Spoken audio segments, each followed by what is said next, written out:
be a whistleblower and tell us about it. But there's a lot of them that are very scared of repercussions of doing that, where as much as getting fired, losing their job, losing their security clearances, which means they'll never work in any kind of restricted intelligence job ever again, being blackballed from their entire line of work, kind of thing. So that and that's just the basics of it, because there certainly have been threats of greater magnitude. So a lot of people just don't trust AARO as well. AARO, that's the Advanced Aerospace Reports. They have not been very clear about protecting the whistleblower. And even when they do get information, have kind of been blowing a lot of people off. At least that is the perspective of the people that have gone in front of them. I'm sure we'll be hearing more about that maybe in the next briefing, or at least at some point in the future. But they concentrated a lot on individuals. There were their personal stories of they saw something strange, they reported it up their chain of command, and were immediately shut down. And they're like, well, wait a minute. You were supposed to, if you see something, say something. Aren't we supposed to? And they had like ramifications where they'd get, badgered by their coworkers, and their coworkers were briefed not to talk to them, not to interact with them at any point, and basically until they could basically shove them off somewhere else to work some other work center or some other thing, just because they saw something weird and reported it. It's very bad when someone's trying to do the right thing as they see it, they see something strange over the base or the ship or something like that. Because we had a few people from various Air Force bases that witnessed something weird over the base, where security forces a person that seeing strange triangles. Their black triangles came up a few times during that thing, which is very, very specific and very interesting, because the general run-of-the-mill thing is, black triangles belong to us. We built it. I don't think they did. But certainly they wouldn't be reacting to it that way if it was. Right. But they also had George Knapp, who's the famous reporter out of Las Vegas, that's reported many UFO reports from the Area 51 area, including the famous Bob Lazar story, a lot of Skinwalker Ranch stuff initially before the TV show on the History Channel. He reported on stuff like that. So he had a lot to say. He actually had a lot to say about when back in the mid-90s, when the Soviet Union fell apart, basically the Iron Wall fell. He went and spoke with physicists and scientists over in Russia to ask them about their UFO stuff. And he got shown a lot of materials, and he smuggled out some of those materials to come back. And the Russians didn't like that, because some of those people he never heard from again and wasn't able to track down what happened to them. And a lot of people were like, we'd like to talk to you, but that other guy's now unpersoned, so we're sorry, we can't talk to you. But that's where we got the story of kind of the other side of the nuclear missile interference from UFOs. There's a couple of famous stories in the United States where strange glowing orb or craft shows up over the missile field, and the guys that are down in the control center, everything starts going offline. All they're nuclear missiles. This is your first line of defense for your nuclear triad, and it just got knocked offline, and they had no way to explain how that happened or how they were able to do it. It was very mind blowing. And then the UFO would go away, and slowly over a period of time, they would all get green lights again, where they would all come back online. It's not like they got hacked or anything like that, because this was back in like 1967, I think was the first one, and 68 or 70, something like that for the second one. Turns out the Russians had a very similar incident, except it was the opposite. Instead of knocking all the missiles offline, it started counting down to launch. Oh, crap. And they're scrambling, trying to figure out how to stop it, because they'd received no orders to launch. It wasn't like an exercise, and it wasn't like rigged up in a way where anyone outside of their unit could come in and control that. But there it was, and there was and they couldn't get it to stop. It wasn't like a movie where it gets down to like the last 3 seconds and then it shuts off, but it was still kind of close. So similar thing, so the Russians were having issues just like the United States was with it. A lot of other stories. There was a couple of videos released. I have one here if we want to look at it.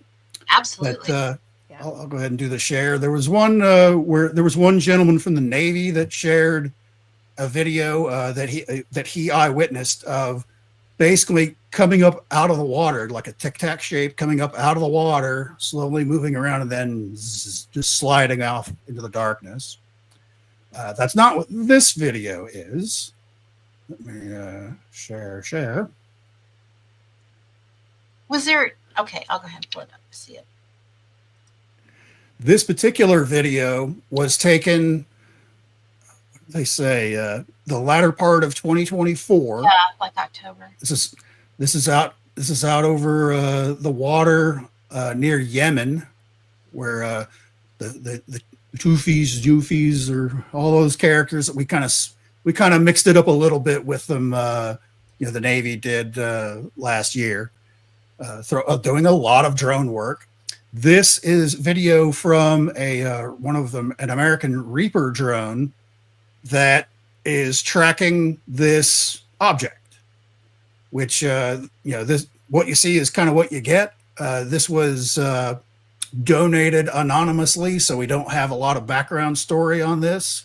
Just going off of what's written on there, basically a second Reaper drone, which can carry missiles to launch at things, was launching a missile at this object, and this second screen view that we're seeing here, basically it was doing the laser designation on it. It was pointing the laser at this object so the other missile could track in on it.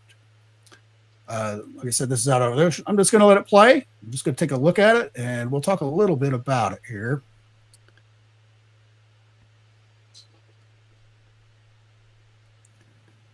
So they were locked in on it right there, right? They were locked in. They decided to fire a Hellfire missile at it, which has a lot of different variations, which you'll see it coming in here in a second, up from the left down to the lower right. There it is. Knocks the object, causes it to tumble. Appears to be maybe something falling off of it. It switches to a wider view. It just keeps going. It was certainly impacted by this thing. We saw it wobble around. We saw maybe some stuff fly off. Whether that debris that we saw was something from the missile, because we'll rewind just a little bit back here. You'll see the missile keeps right on moving after it impacts, and there was no actual explosion. So the warhead did not detonate. It just kind of bounced off. Yeah. Now, there are some configurations of Hellfire missiles that they don't have an impactor warhead on it. There's one called the Ninja Blades or something like that, where they use that on a target that they want to try and go back and put it back together. So it has, just before it hits, has these 4 to 6 blades that pop out of it right before it hits. So it basically dissects whatever it is it hits. Oh. Wow. And this is just on a loop here now as I'm talking, but if it's in, that's so that, like, if they see a building or a target on the ground, traditionally Hellfires are an air to ground type missile, but there's so many modifications done to it over the years. It can kind of do anything depending on, it's sort of like a shotgun shell. You put the right shell in there, you can do a kind of anything. And so we don't know the exact type of Hellfire missile, whether this one was like one of the ninja ones that pops out the blades so that it just slices and dices whatever the target is. That way there'll be more of it intact that they can go back and put all the pieces back together for analysis, rather than just blowing it up. There's a lot of people we don't know a whole lot more than that, but that's still kind of interesting. It's whatever it was physically impacted. We saw it tumble a little bit, and then when it zoomed out, it kept going. So when it comes to those Hellfire missiles, I know there's a lot of different types of them. What are the odds of something being able to survive a direct hit from one? Is there anything that we know of that could survive a direct hit? Well, even if it didn't explode, if it was the type that doesn't explode, or even if there was some kind of malfunction, assuming we don't know the exact size of whatever this object was, it didn't look to be much bigger than the missile itself that you saw zoom in. No, maybe four times.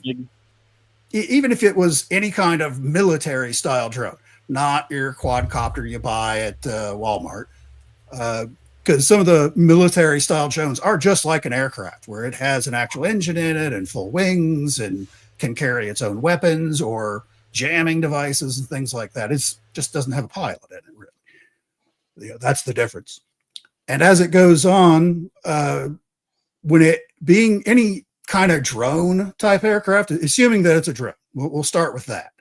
If it were to just be impacted to the point where we saw chunks fly off of it, the parts that fly off of it, was it off of the UAP or was it off of the missile? Yeah. Did the missile come apart and all that? The direction of travel doesn't seem to indicate it's the missile, but it doesn't exactly seem like an explosion where pieces come off of the UAP. They kind of go out, but they just kind of sit there. It's not like they drift off and fall into the water. It's strange. The point where you would want to see a little bit more is right when it switches views to that wide angle view. It's like, why did you cut it there? Very inconvenient. A full speed Hellfire is moving at like 1.3 Mach. Yeah. So I don't know how fast that particular one was. But that's 995 miles per hour. It doesn't matter what it hits, whether it explodes or not. It hit hard. It should have went right through it, basically. Yeah, it should have. Even if it was, the slice and dice type, we would have seen more debris. We would have seen from both the missile and the UAP itself. If it was, say it was just a standard military drone. Because the Houthis at that time, they had drones from Iran. So it wasn't like, that was that's the other big question about this is there's a chain of command. There's a process that goes into firing missiles at something else. You have to identify, you got to make sure it's not one of your guys. It may be a friendly drone that maybe not one of yours that you're controlling. It might be from some other country that may be working along with you, things like that. Is it heading towards one of the ships and it's getting too close, so you have no choice but to fire on it? There's a lot of questions that go into just firing on the missile. Is it one of those non-exploding, ninja style, slice and dice missiles? Why did you just go with that missile? Maybe that's the only thing that was on that particular maybe the only Reaper drone that was right there. That's just what it had on the wing. It's like, well, you got to shoot with, you go to war with the weapons you have, that kind of thing. Yeah. So there's, again, many, many more questions before you even get to, did this thing really impact this thing or not? Because even if it's just shooting a log, a piece of wood at it, for hitting any kind of a drone, it should have done way more damage. It certainly wouldn't have kind of tumbled off and then appear to just kind of speed off into the sunset. That's the amazing part. I mean, if you think about like a tornado, if you think about the highest wind speeds that we know of in a tornado and how it can take a piece of straw and run it through a fence post or, a tree or something. And to see that didn't even go through whatever it hit, it just came off of it. It's crazy. Bounced off. Yeah. You can. There have been people that kind of made the argument. It's like, well, if it was did the UAP hit it with its secret ray beam device and kind of make the explosive inert or cause it to go off course? But it still obviously hit it because there's something flying off there. There's something going on. it's the stuff that does come off, like the 4 really bright things, and there's a few tinier, smaller ones. If you do like a frame by frame on the video, they didn't really fall off into the water. Just kind of like, did the UAV have some kind of like mini drones of itself that shot out to kind of defend it as it's flying along? I don't know. There's a lot of questions because, a lot of people complain. Of course, the very first thing a lot of people say is like, "Oh, great, another grainy black and white photo." Well, for the military, that's actually great. Always remember the weapon system that the military is using went to the lowest bidder. That's how contracting works for the military. Is they give them basic stuff. I need something that can do this, this, and this as cheaply as you can make it. It doesn't need a color screen. It doesn't need to be in 4K if you're just trying to blow something up, that kind of stuff. That's why you see such crappy stuff. Generally speaking, technology that's new to the military has been available for 12 to 20 years, but it takes that long to get it out into the field. Wow. So it's not new. It's proven technology. By the time it gets out there, we know everything it is going to do. That's wild.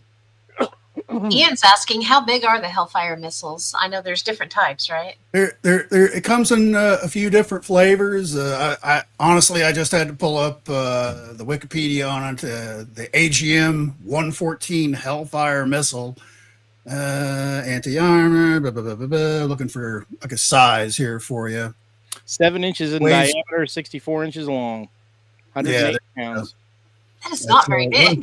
1.6 meter length, mass of 45 to 49 kilograms for our overseas friends. Wingspan 13 inches. Because it does have little fins that pop off on the side of it. So, not very big. So, whatever this UAP was not a whole lot bigger. Not huge, no. So it's not like wild. That's not the famous Tic Tac, which has been described to be much larger than that. Yeah. So hard to say what it really was, but where exactly did this happen at? Were they able to follow where the Hellfire missile went when it didn't accomplish what it was supposed to? That's the other kind of bad thing about this is this video was donated to Congressman and I forget his name, Geraldson, one of the congressmen there on the UAP panel. That it was basically given to him anonymously. It was basically, I'm going to leave a secret USB drive on the park bench at noon, and he goes there at noon and finds the paper bag with the USB in it. So we don't know who it was donated by, which is kind of a problem for as far as properly identifying, where sources, all that, which is kind of that's sticking in the craw of a lot of people is we can't verify what this is and where it came from. Yeah. But from the info that's there, it does kind of match, what you would expect to see from a Reaper drone. And I guess there must have been a post-it note on it or something that had the date or something. I don't know. And to identify kind of where and when it happened, but there's not much more known than that, at least not released to us. So I'm sure that they know more than they told us. What? Surely not. I know one of them, I did hear one of them say, I'll only answer that in a skiff. So there still was stuff they weren't completely talking about for sure. Yeah, that was the other thing that was kind of nice about this briefing on Tuesday is only twice did we hear I can only tell you that. Sorry, I can't tell you that in a skiff. Actually, the person that was telling that story was another person who was at a base, saw something weird, went to report it, and got in all kinds of trouble. Basically, he got drummed out of his job and fired. That's crazy. And now he can't. He's on unemployment right now. Which is going to run out in 2 weeks, and he has no way to get a job anywhere related to what he was doing because he got fired from his intelligence, IC community job. So he nobody else is going to hire him because of that. Because he said, "Hey, I saw a weird thing over the flight line," and that was kind of it. And started asking questions. So he was like certainly the extreme. What can happen to you without getting into a more kinetic hellfire shot at you kind of stuff. As far as basically getting unpersoned at work and for employment. So he had a lot of questions, and there were members of Congress that asked him specific questions. I don't recall what the questions were, but his answer wasn't even, "I'm sorry, I can't tell you that because you're just going." He's like, "I would have to check to make certain congressperson, whoever it was that was asking the question, if you're authorized to know this before I can even find out if I'm authorized to tell you." Wow. So it's like, whoa. I don't even have that job anymore, so they won't tell me. Right. And I have no way of verifying anything because I've been fired. So, but his is a sad story. I highly encourage everyone to check that out when it's done, because there are a lot of people, once it was all said and done and all the Congress people got to say their bit at the end and all that stuff, they're tired of it. They're tired of hearing "I can't tell you because we go to a skiff," or you, or certainly not happy about, "I don't even know if you're authorized for me to tell you things." They were like, so they're a little upset about that. They weren't upset at the person, but because that's the issues that they're running into is they can't just look up things like they should be able to. As a sitting member of Congress, they have to have they approve all the budgets for all this stuff. Wow. Right. And all it literally is just a really big number on a piece of paper. Do you approve this $1 billion, whatever it is that we're not going to tell you it's going to go for? It's like, you don't know what it's going to. So that's their issue. Well, part of that's but very, very interesting stuff in there about, talked a little bit about, the future of this. We're moving forward. They're looking to, if they plan on having more of these, more congressional hearings with witnesses and stuff like that. But basically the story time part of, "Hey, I saw a thing in the sky and then I got in trouble over it," that's been very well covered now. They're ready to move on to the next step of, "I had laid hands on one of these objects and know how it got there," and all of these things. That's who they're looking for. But it's basically they have to try and convince people that know that level of information that it's safe for them to say something. Yeah, because right now the government has been known to unalive people for. That's true. No. Plus, I mean, they're looking at people that are actively losing their jobs right now because of information they're saying. So it's pretty risky. Why would you subject yourself to that? Exactly. Because you would be out of your entire line of work. If they do that to you. I can tell you this, but I'm never going to work for them. I actually heard a pretty interesting theory about that as an incentive for future whistleblowers is to give them something akin to like the VA's, like if you're in the military and you get out, they do this medical board evaluation to determine, did you suffer any disability at some percentage, whether you had tiny little bit of hearing loss because of your job, because you worked around engines on the flight line.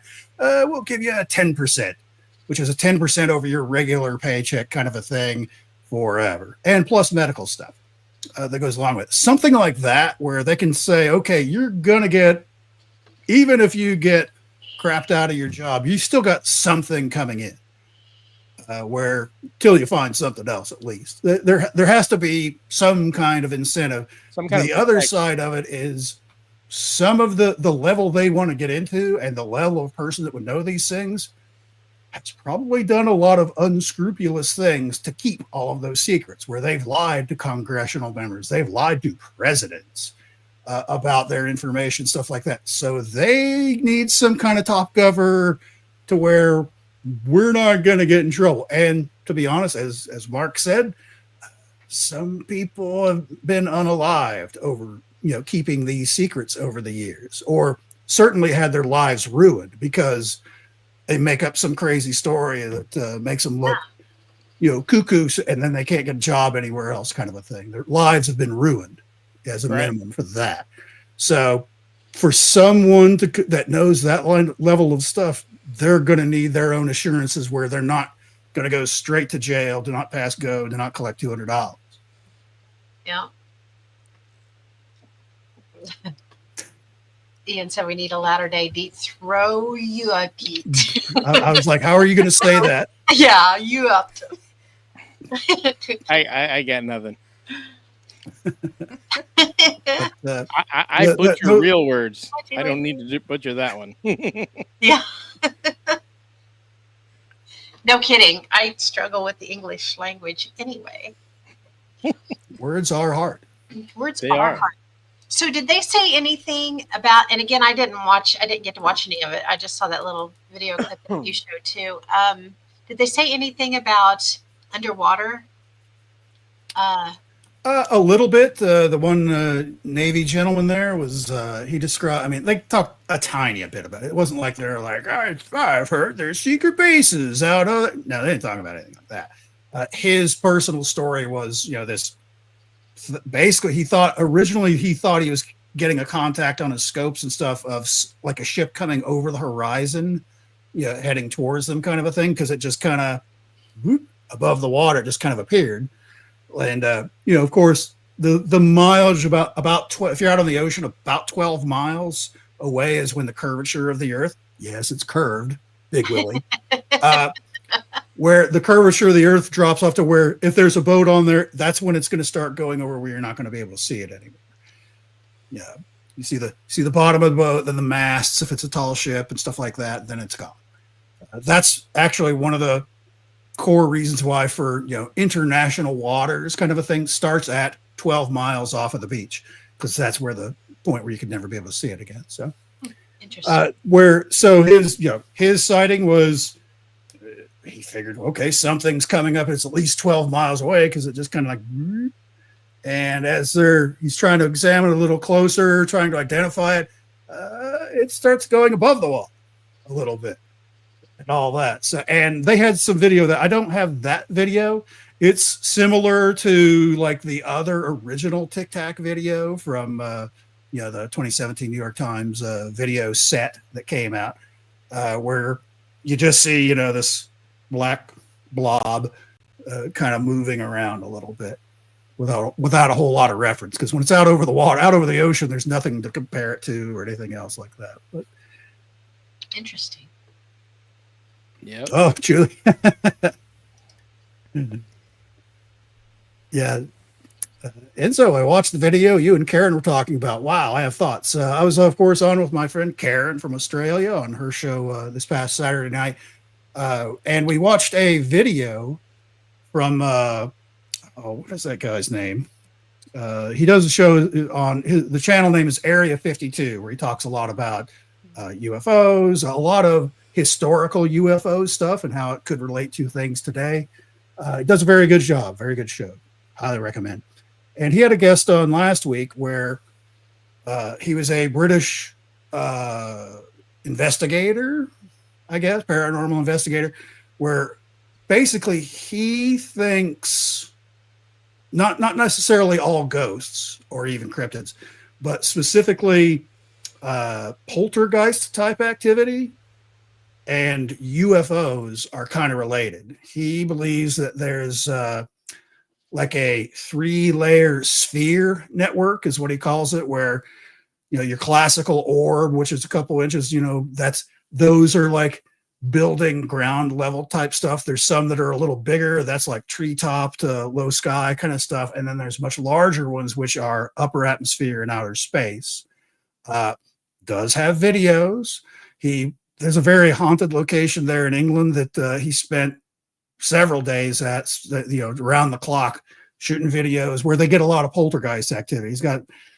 They have a baby carriage that if you put it at the top of the stairs and then just walk away, something will push it down the stairs. He's got video of that.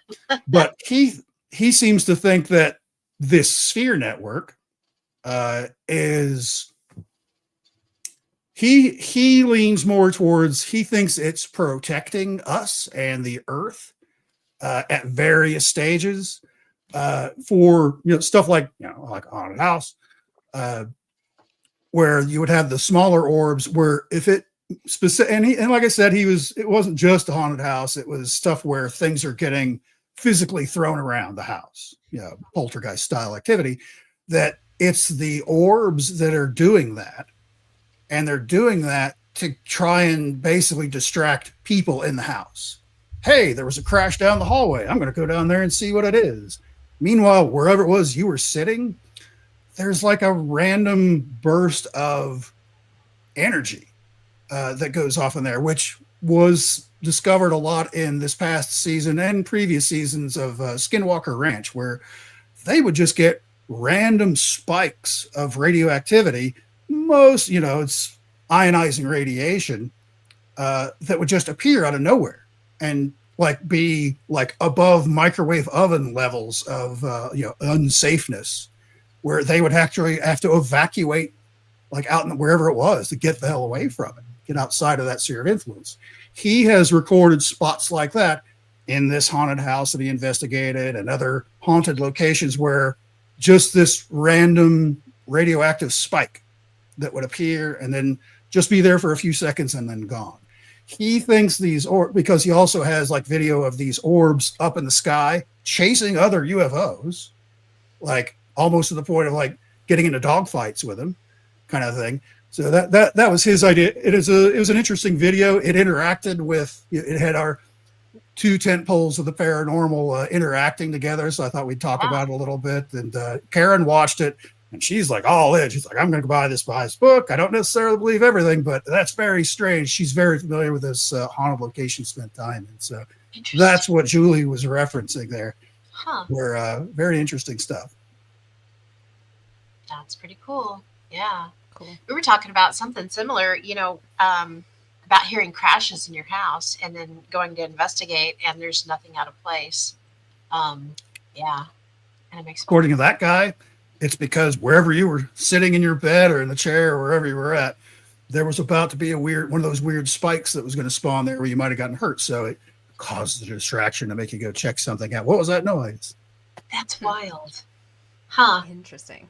It is. Well, thank you for all of that info. That was really cool. There you go. Yeah. Yeah. It's fascinating. Yeah, there's a lot going on. We'll have to revisit that again, I'm sure. Yeah. Mm-hmm. I'm curious to see what's going to come out in the future on this stuff, too. I was going to say, I appreciate that we have Enzo available to us to kind of explain some of the more finer details of all of this, because I'm so interested in it, but I don't understand half of it. Yeah, same. So I don't feel like I'm capable of speaking on it properly, without knowing all the different facets of it. So thank you, Enzo, for talking about it for us. My pleasure. Just everyone has their thing that they like to focus on. For a lot of people, it's ghost stuff. A lot of people, it's cryptid stuff. Mine's the UFO stuff. That's what I concentrate. That's why we So brought I you have on two board. There you go. Ian said, I have two cats. Unexpected crashes are the norm. They're never guilty, obviously. Have you seen the video of this cat? I feel you, And Ian. the owner's my cat and I trying to figure out what happened to the vase. And you see the vase all crashed on the floor, and then it pans over to the cat. And the cat's got this, I don't know what happened, look, but it's got the neck of the vase stuck around its neck. I don't know what happened. Gee, it just fell out of nowhere. I don't know. Seen that before with dogs, where the trash is scattered all over the place, and the top of the trash can, little plastic thing that it's got a little louvered door that you put your trash in. It's around their neck, and they're like, "What?" All the trash got scattered all over the place. You see a lot of those. You see the ones with the kids. There's peanut butter smeared all over the new couch, and then it goes over to the kid, and they're like, "Do you know who did this?" And they're covered from head to toe, and they're like, "No, Mom. No clue. I don't know who did that." I didn't do that. No With clue. me. I never Julie said, met that guy. I think he's a little bit off talking about the author. Yeah. Yeah, the orbs guy. Yeah, it is kind of there are a few leaps in how he got to that point where he thinks this is what's going on that I'm not sure of. It may be in his book. I don't know, but he didn't really get that deep into his inner working theories on why he believes those things. But What was his name? Do you remember? hang on just a second. I'll have to look it up. Yeah, I'll have to go back and watch you guys' podcast. That's cool. Yeah. I was going to join them, but unfortunately I got detained by a wedding. So Yes, we've heard about Ooh, that one. And what a wedding it was. it was. Yeah, What a wedding. That's something It's a else. long wedding. Well, I don't. I have questions about that too. His name is Patrick Jackson. Normal spellings on all of that. Patrick on the Area 52 YouTube channel. It was the one that he did last Friday, so it'll be the most recent one there if you're interested in it. I brought it up to Karen because, like I said, that kind of crossover of UFOs and paranormal type stuff. Maybe there's something to it. Julie said drinks and chicken dancing. Unfortunately, no and no. That might have been Although a an drink improvement. would have been nice. And, hopefully a drunk chicken dance to follow. But no, I I'll didn't send get you either. something over.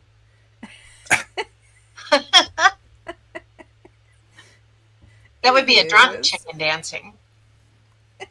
Drunk That's the chicken. only kind. That is absolutely true. Too funny. Anywho, we should get moving along. We're quite a We ways in. We should. haven't even talked about our stuff. Do you want to do word of the week first? Because I kind of Absolutely. skipped over that at the beginning. Yeah, not a problem.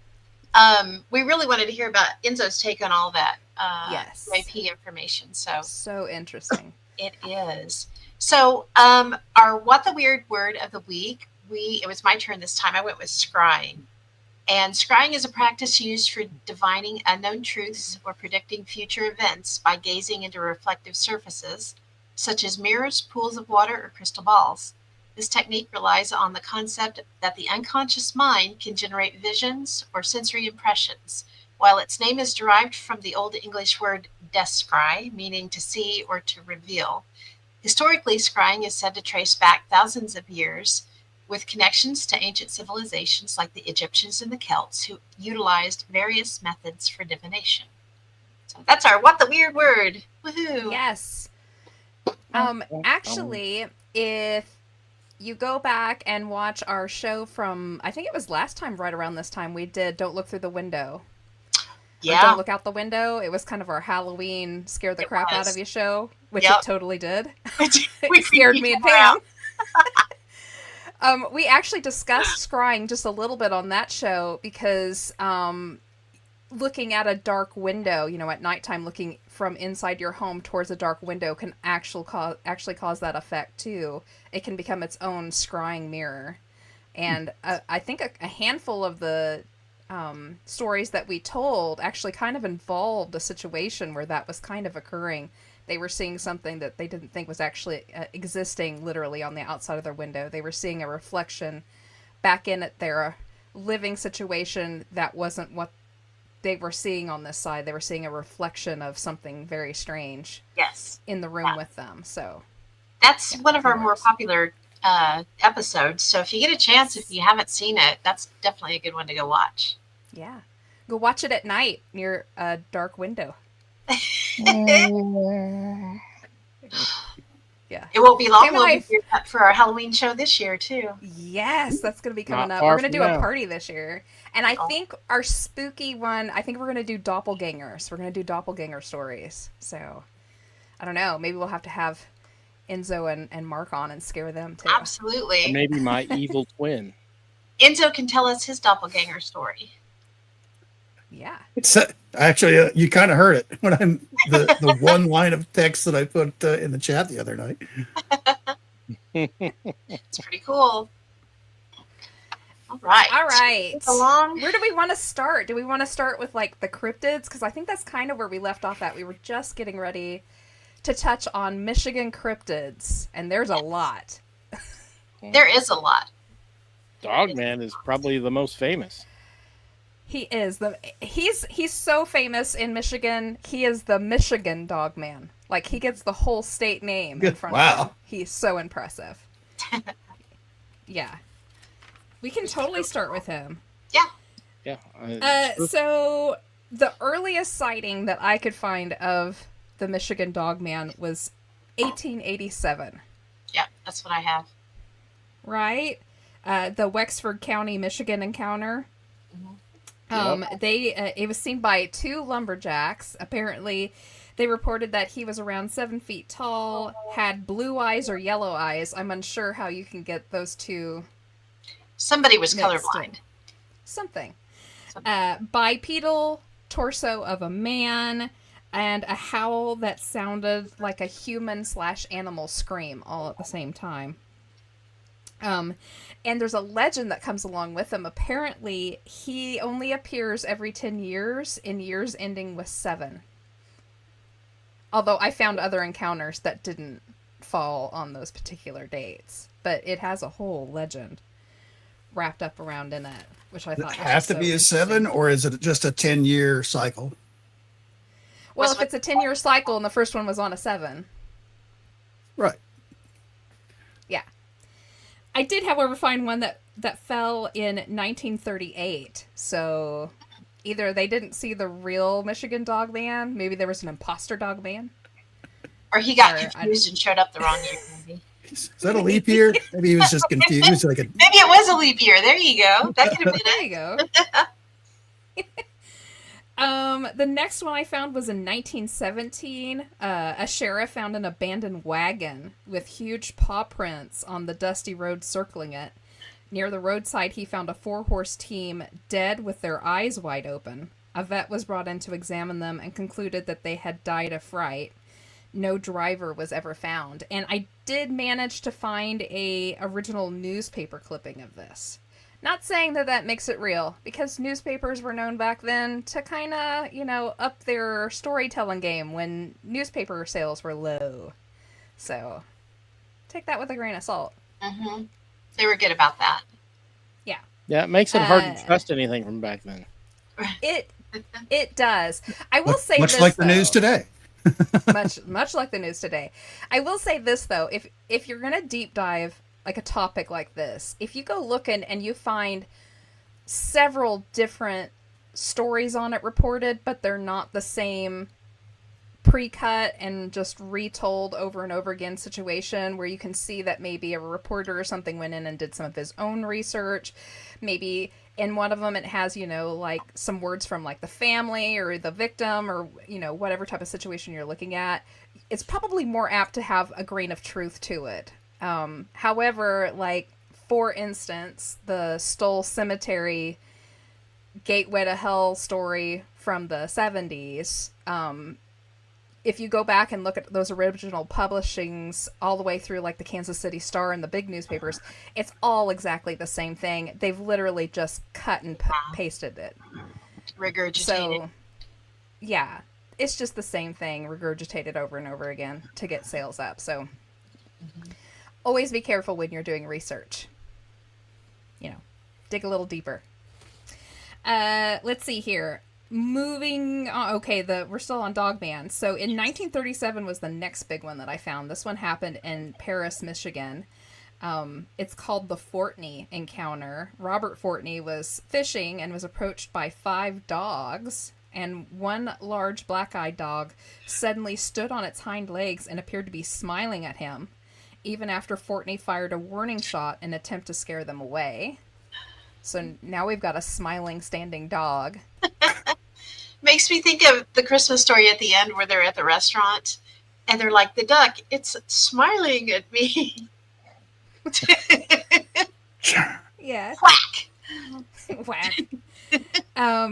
The 1938 encounter, which would have been the next year, a man fishing at the Muskegon River encountered one wild dog that suddenly stood on its 2 legs and it glared at him. So maybe it was the same dog, but he was unhappy that day. I'm unsure. Yeah.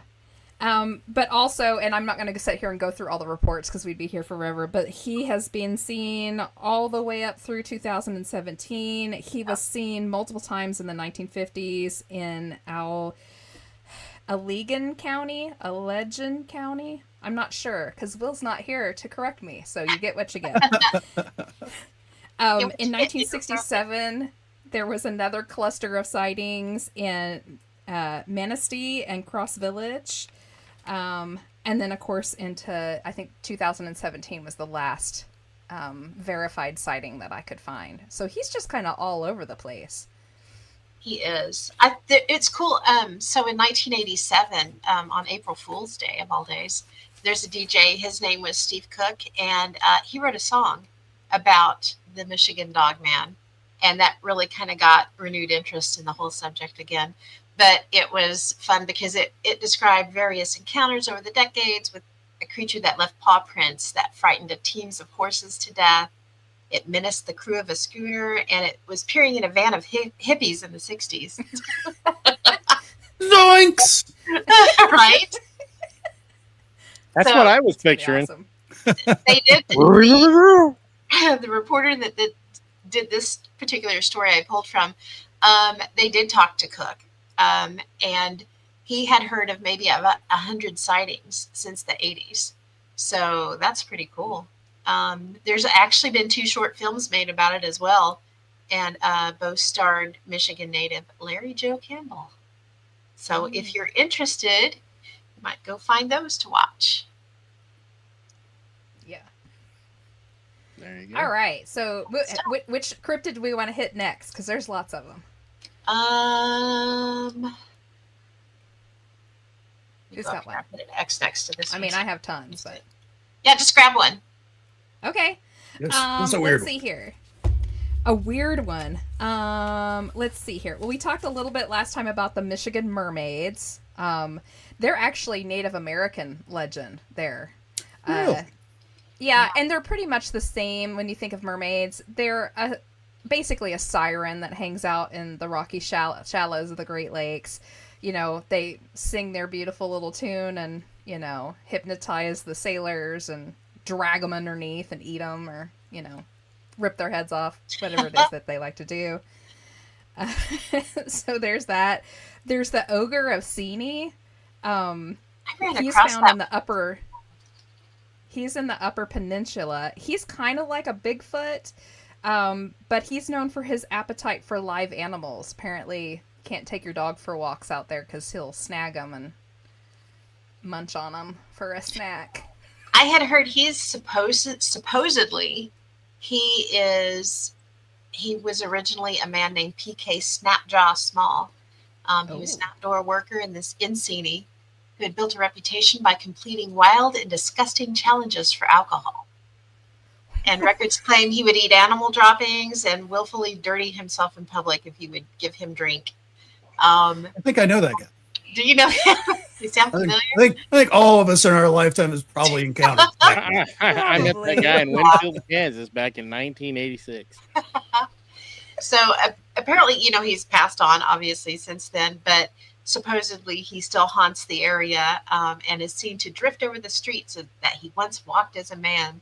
And he is a sad ghost that you may hear wailing for more drink in the dead of the night.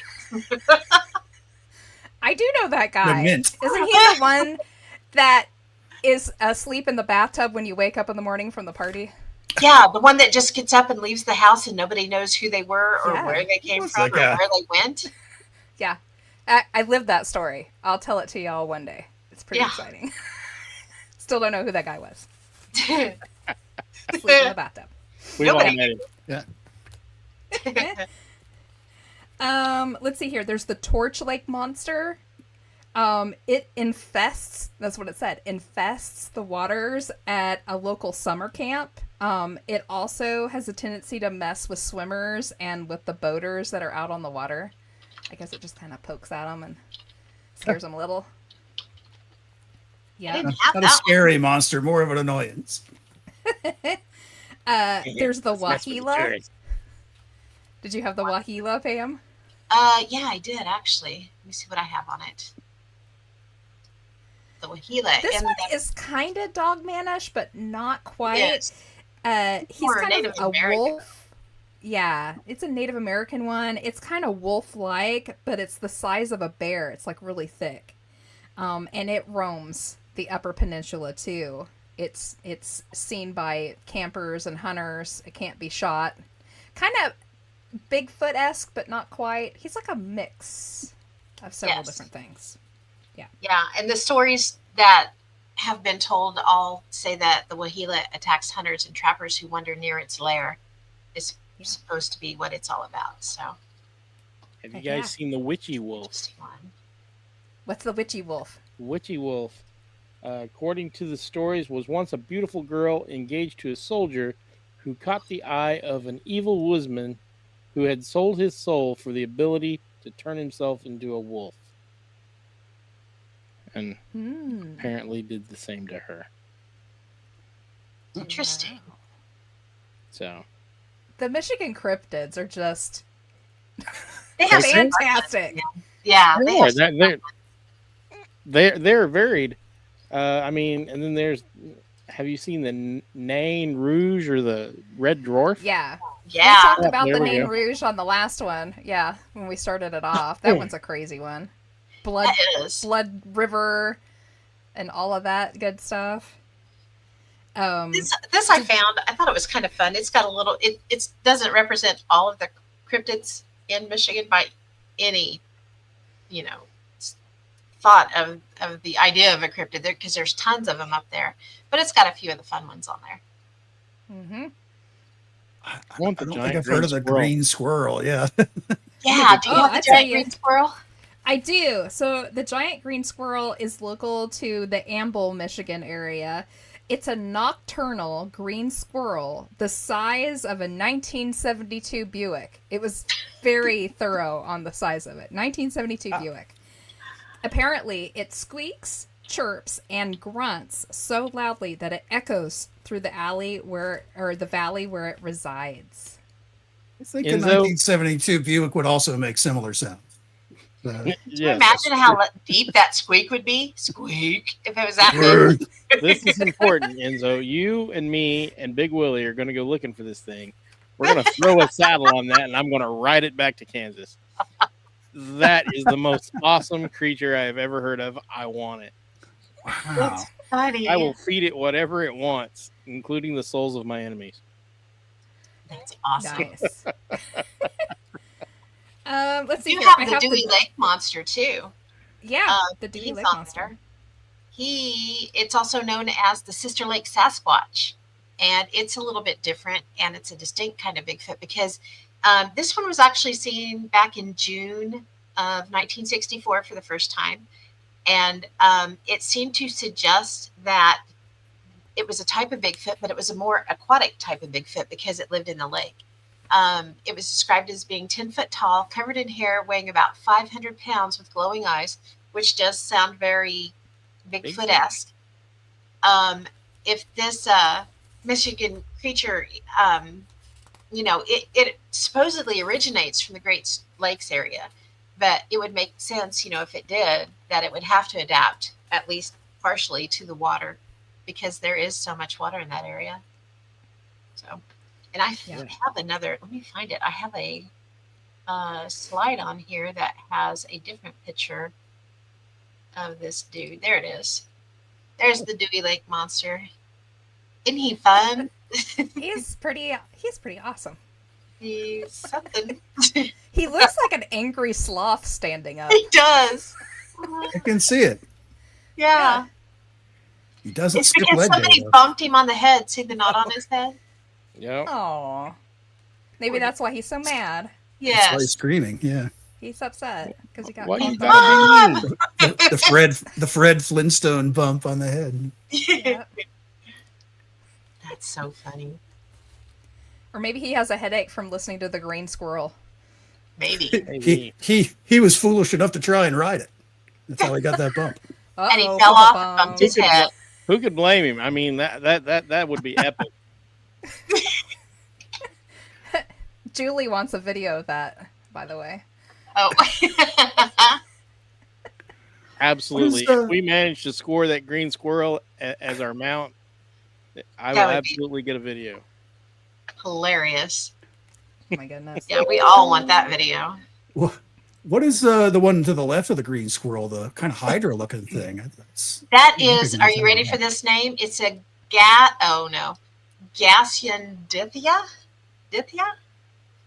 Yeah. Bless It It's does also look like known a as a hydra. meteor dragon. And it's this is another one that comes from some Native American mythology. It's from the Seneca tribe. It's a giant serpent that dwells in the deep areas of rivers and lakes of Canada, but on over, Lake Ontario, which is one of the Great Lakes. So it kind of goes between. The serpent can fly on a trail of fire, and it can also spew fire, which has led to it being viewed as somewhat like the European dragons. It just has a few more heads. It looks remarkably like images of the European or Asian hydras. Yeah. The It legend. does. I think it's interesting how they saw it as a beast that could fly on a trail of fire, and that it could also spew fire. That does sound very much like a meteorite or meteor. So it may have actually come from. That may be one of the origins. Outer space. It's what Dragons the aliens really look like. Yeah.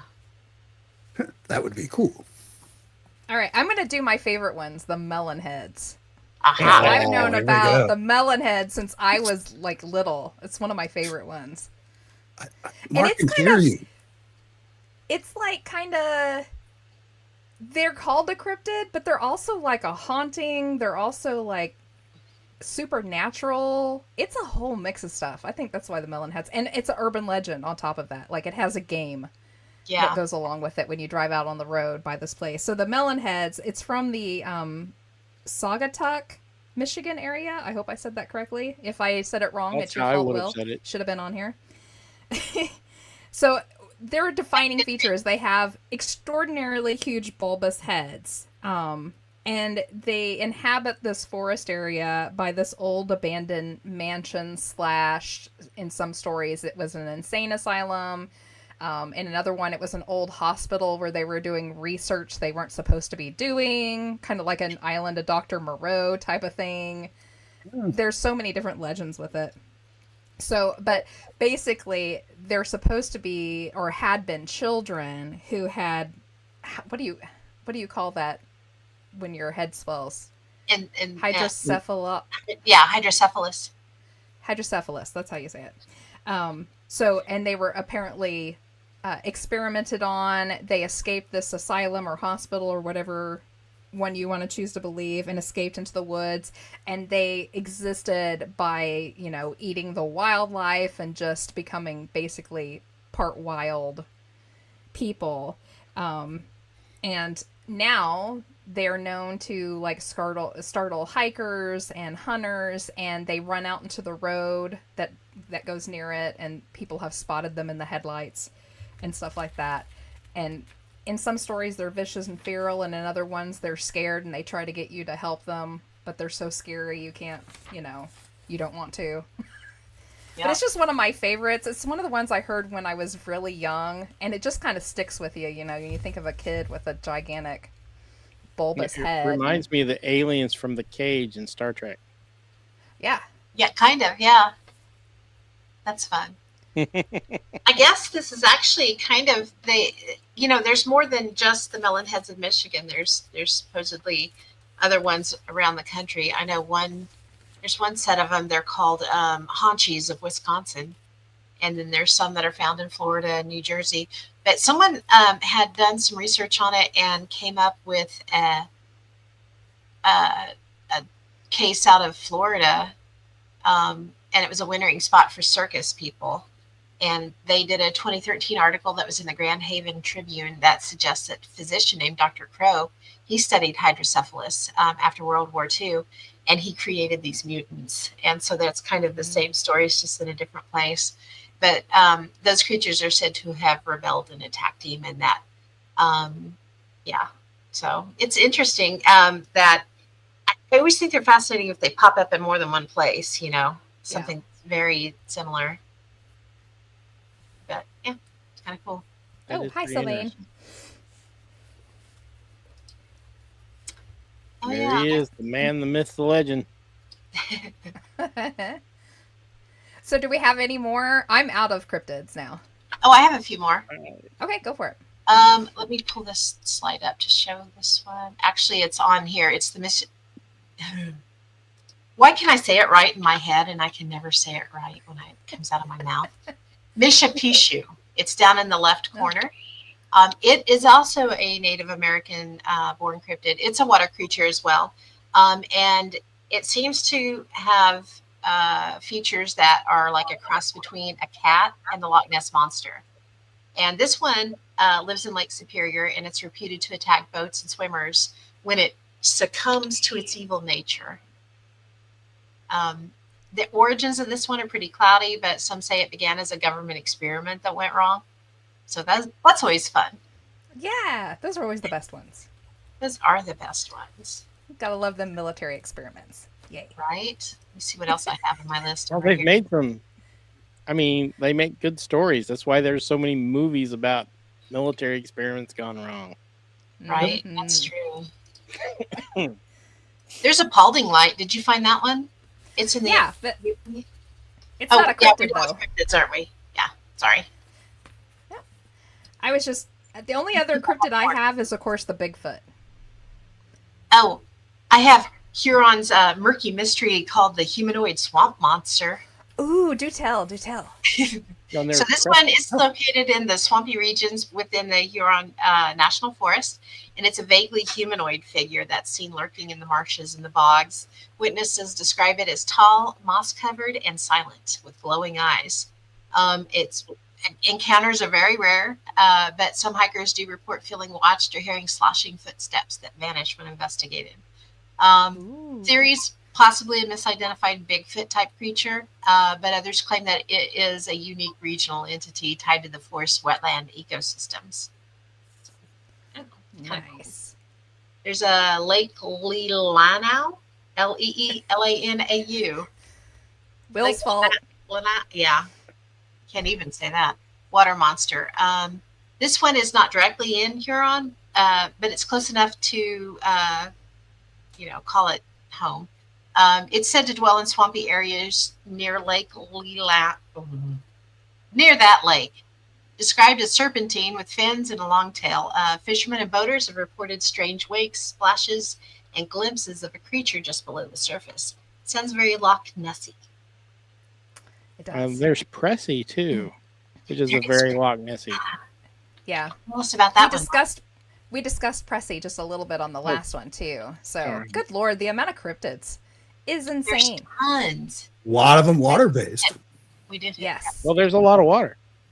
Yeah, Yeah. that's true. And like I said, the only one I have left is the Michigan Bigfoot. But frankly, in comparison to all the rest of these cryptids, he's a little boring. It's just a Bigfoot. And he's kind of consolidated to they said the Seney National Wildlife Refuge up in the Upper Peninsula. He's just kind of stuck up there. And I know why. It's because if he comes down any further, he's going to run into all of these crazies. And the bad And who neighbors wants just that? yeah. Yeah. I want nothing to do with that. I'm going to stay in my Get forest. screamed at by a giant squirrel, I'd be staying up in the woods too. I'd be like, No "No, joke. leave me alone." There are a lot of Bigfoot reports in Michigan, though. There's I think There is. BFRO has logged over 220 sightings just on their stuff. And Yeah. we know how that goes. There's, of all the sightings that we personally know of around our area, maybe 2 or 3 of them are on BFRO. The rest of them are not even reported to them.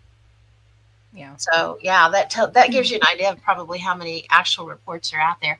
And then the Brian Terrell effect. Tell them about that, Jess. Oh, we kind of named it that. Brian, whenever he's giving a talk about Bigfoots and dogmen and cryptids, he always reminds everybody that for every one report that's made, there's 10 others that are never reported. That never tell a soul. So we always call it the Brian Terrell effect. So if you have, three reports, then there were 30 people around 30 that actually witnessed it but didn't report it. So if you think of it that way, if what Pam has said is true, they've got like 200, 250 reports through the Bigfoot Research Society. Imagine how many people have actually seen Yeah. and didn't Easy 25. report it. Yeah. Yeah. And it's very true. And we see that across the board too. It's not just cryptids. We're talking about UFO sightings and seeing ghosts and, you know, just about any kind of thing you can think of. You know, how many people actually take the moment to step up and report it? Most don't, because they don't want to. It was kind of like what Enzo was talking about at the beginning of the show. You know, you don't want to get called out, called crazy, or lose your job over something as silly as a report. So, yeah. Definitely. We call it the Brian Terrell effect. I don't know if he appreciates it or not, but we do anyway. Does he know we call it that? I don't even know if he knows yeah. we call it that. Oh, does he? We've talked about it in front of him before, so. It's so funny. Yeah. It's true, though, and it's a great way to look at it. It is. I talked about it last night. I'll call her my step niece, came over to talk to me about Bigfoot sightings in the area because she's doing a research paper Oh, for fun. a psychology class, I think. And so, yeah, Awesome. I talked about the Brian Terrell effect and how if there's 3 or 4 sightings, that there's a bunch more Yeah. that just never got reported. Yeah. I do. When it comes to Michigan Bigfoot, there was a Class A sighting in May of 2025 in Monroe County. There was a father and son. They were both fishing near Plum Creek with their dog, and their dog actually went and startled a large dark-furred creature that was crouching in the marsh, and it bolted upright and ran away on 2 legs through the brush. Yeah. They described it as a gorilla-like from behind, nearly 6 feet tall, even when it was hunched over. So it was pretty big. They said, a direct quote, "The trees were shaking. We thought it was a group of deer. Then a huge thud hit the ground." And BFRO investigator Matt Moneymaker deemed it a credible sighting, distinguishing it from bear behavior. So it's kind of interesting. Cool. Yeah. Yeah. I have a couple more too. What ones do you have, Jess? Oh, I didn't list any because we already had so much stuff on the other cryptids. But if you want to tell another one, you can.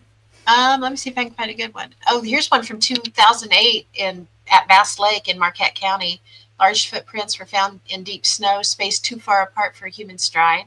Locals have long whispered about the woods walker, is what they call it there, and it's a shadowy figure that they see crossing trails at dusk. That sounds very Bigfoot-like. Yes. There's a daylight sighting in Ogma County, which is in South Branch, in 2016. The creature paused, looked towards the car. It was crossing the road, a tall, hairy figure crossing the road. It paused, it looked toward the car, and then disappeared into the trees. The witness described it as not a bear, not a man, completely something else. So, kind of cool. Most people That's can cool. tell the difference between a bear and something else. Bears are fairly distinct. They don't walk. I mean, even if they do walk up right, they do not walk like a man. They walk like a dog on his back legs. It's not very natural looking. And especially, if you're in an area that has around a national forest, if you live around a national forest, you're more than likely going to be Very familiar with bears. Yeah. familiar with bears. Yeah, exactly. Exactly. Okay, that's all I had. All right, well, let's move on because we've got lots more we could discuss. We're not going to run short on this one like I thought we were. So Michigan is also home to the Paulding Lights. I'm sure you've heard of them, and if you've not, you've heard of the one in your local state, and it's nearly the same exact story. These are seen in northern Michigan. It's actually off of US Highway 45 on Robbins Road is where you can find this at. It is a nightly occurrence, which is kind of interesting. Not every ball light feature can be seen nightly. These are seen in either white, yellow, or red, hovering on a hillside about 5 miles away.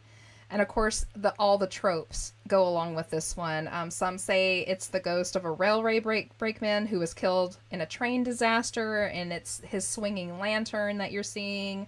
Some people say it's a will-o'-the-wisp type situation. Another said it was, a mother with a light hunting for her lost children. And other people think it's UFO activity. Regardless, it's one of those situations where scientists have looked into it and have not been able to come up with a complete answer for it. I mean, they'll give one like, oh, it's natural. We just haven't figured out what it is yet. Yeah, that's really cool. And that reminds me a lot of the Joplin spook light or the Hornet spook light. It's Right. the same thing. Yeah. Where there have been scientists go out to try to figure out what it is, and they're left scratching their heads too. They just don't know what it is. In the past they tried to say things like that, and I see this with the Paulding light too, that it was headlights from a car. The Joplin spook light in particular has been their reported sightings before there was even a highway there, or before there were cars. The local Native American tribes had, oral tradition of it way before white man was here. Yeah. Yeah. And it's up on the side of a hill where there isn't, road access. So how they can fake that one, I don't know. Anyhow. And the Paulding light, it does the whole flickering distant white light thing from a path. I don't know. I would like to look into this one more and see if there's anything about it coming closer, because I know the Joplin spook light has come in between people in cars and things before. So I don't know. Almost seems like a plasma phenomenon. Yeah, kind of, right? Ian's headed out. So I thanks got for it. being out with us. Notebook 2, page 14. I'll have it up for you, sir. Thanks for hanging out with us. Yeah, good night. But yeah, I am particularly fascinated with the lights like that.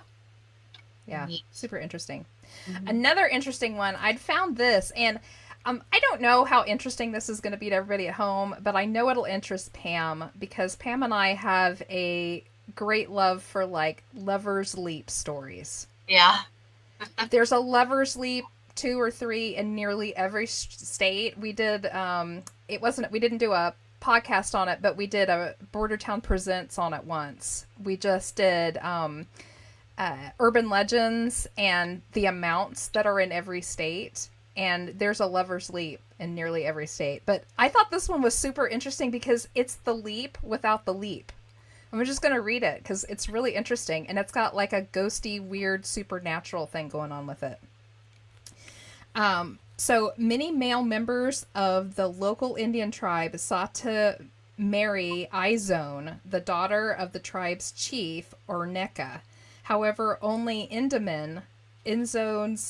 Izone's childhood playmate caught her eye. Her father wanted her to marry another man from another tribe.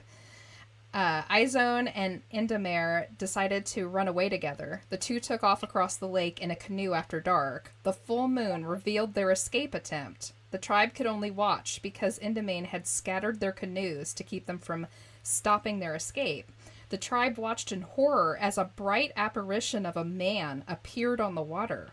A cloud hid the moon, and in the darkness the canoe was lifted up and then crashed back down into the water. The body of Indamane was washed ashore the next morning. Izone and the canoe were never found. The event took place near the deepest spot of Devil's Lake, called the Devil's Hole, which is 63 feet deep. Today the spot is marked by a rock outcropping called the Devil's Chair, the rock the chief waited on in vain, waiting for his lost daughter. There are a lot of lost daughter That's stories cool. in Michigan. Yeah. But I just thought it was really cool. It's like the Lover's Leap. Only without the leap, they had to provide the leap. So what did they do? They lifted the canoe up out of the water and then dropped it. Yep. That's pretty cool. They were like, we don't have a cliff, so we're just gonna throw the canoe up and let it come back down. I just thought it was interesting. Plus, it had like the glowing white ghost sky out on the water. I thought that was just interesting. That is pretty cool. I like that. Yay! I have one that doesn't really fit in anywhere else, and it's just a super shorty. Little Mary's Grave in Jackson. Have you heard of that one? I have not. So in 1892, there's a young girl. Her name was Mary, and she was allegedly buried alive. And her mother, after they had buried her, her mom was having nightmares.